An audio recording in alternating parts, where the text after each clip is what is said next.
Volvimos. ¿Qué tiene que ver la globalización con la historia? Este aleteo de la mariposa en California con el tsunami en Japón. Hablemos un poco de la globalización en el circuito histórico, también de manera resumida y luego en clase lo trabajamos con mayor profundidad.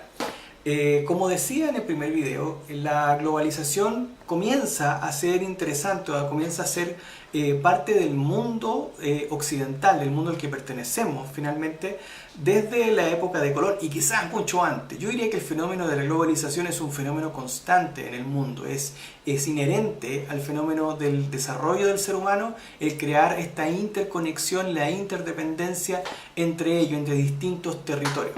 Recuerden que para la época de Colón y para esa época, Marco Polo, Colón, recuerden ese tiempo, 1492, 1500, es difícil viajar de distintos lugares y los países o las naciones tienden a ser muy solas, ¿no? Muy autónomas, porque no tienen este grado de comercio y de interacción y de interdependencia entre distintas comunidades.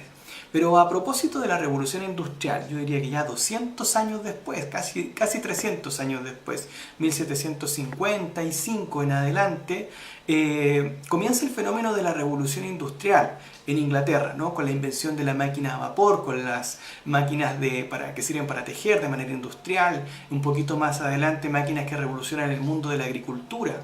Y estas comienzan a ser exportadas. Fíjense en este concepto, en el concepto de la exportación de estos elementos. Y esta revolución tecnológica, que es la revolución industrial, que es la primera revolución tecnológica, por llamarlo, que es una revolución tecnológica de tipo mecánica, comienza a dar vueltas por el mundo. Y esto se acompaña con un fenómeno muy interesante, que es el fenómeno del colonialismo. Si bien es cierto, en América, los reinos de España, de Inglaterra y de Portugal principalmente, y Francia obvio, habían tenido una injerencia muy importante porque habían conquistado todo el territorio de nuestro continente. Estos se empezaban a alejar, comenzaban las independencias y comenzaba a ser un país aparte o países aparte, ¿no? Desde Estados Unidos hasta nuestro enigmático Chile. Pero en África y en Asia, sobre todo en Asia me refiero a India y Arabia, Pakistán, bueno, parte de Arabia, pero en ese lapso, ustedes me entienden, ¿no? Lo vamos a revisar en el mapa. Comienza el periodo de la colonización de las grandes potencias europeas, tanto del Reino Unido, Gran Bretaña, Francia, por su parte Bélgica también, que tiene una fuerte influencia, en parte Alemania, y aquí comienzan los primeros problemas de Alemania con el resto de las naciones europeas por su participación en el proceso colonialista. También Holanda, y se reparte en África. África se convierte en el gran granero o el gran lugar para generar agricultura y nuevos inventos en minería, tecnología y cosas por el estilo, pero nunca desde los países africanos, de las naciones africanas, sino más bien desarrollados por estas nuevas colonias, el nuevo imperio británico.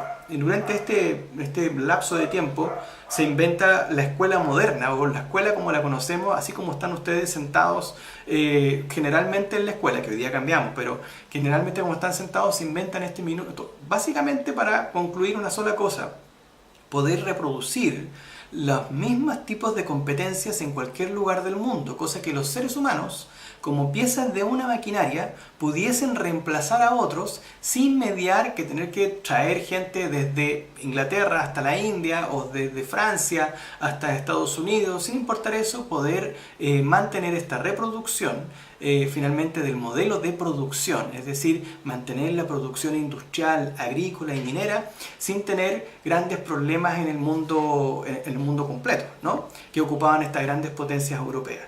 Quizá el concepto de la globalización o el fenómeno de la globalización, no sé si queda interrumpido, pero a lo menos queda en entredicho y con muchos problemas a propósito de las guerras mundiales, de la primera a inicios del siglo XX y de la segunda justo a la mitad del mismo siglo, en la primera parte o en la primera mitad del siglo XX, donde se producen estas grandes guerras.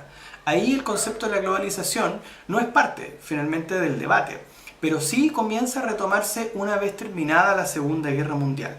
Con el comienzo de la Guerra Fría, ustedes ya conocen ese concepto, con el comienzo de la Guerra Fría se habla acerca de la dominación del mundo occidental, del mundo que dirige o lidera Estados Unidos durante largo tiempo, en el resto del mundo. y por otra parte combate o convive o trata de convivir con este modelo distinto que es el soviético, que termina, entre comillas, cayendo a inicios de los años 90 del siglo XX, 1991-92, con la caída no solo del muro de Berlín en el 89, sino también de la Unión Soviética en el 91 y el 92. Con esto, el modelo global, el modelo imperialista, finalmente, el modelo que comienza a reinar en el mundo y donde se retoma finalmente este debate acerca de la globalización, es el modelo occidental. Vale decir, de estos valores que vamos a trabajar un poquito en el próximo video, así que síganlo, y que son parte de la explicación histórica que estamos haciendo del fenómeno de la globalización. Ojo, está presente desde siempre, pero ha tenido un mayor acento desde la revolución industrial en adelante, y sobre todo se retoma a posteriori de la Segunda Guerra Mundial, sobre todo en la década de los años 60, donde se le da un concepto, que es el concepto que revisamos en el capítulo anterior. Pero veamos de qué se trata esto acerca del modelo de pensamiento de la globalización.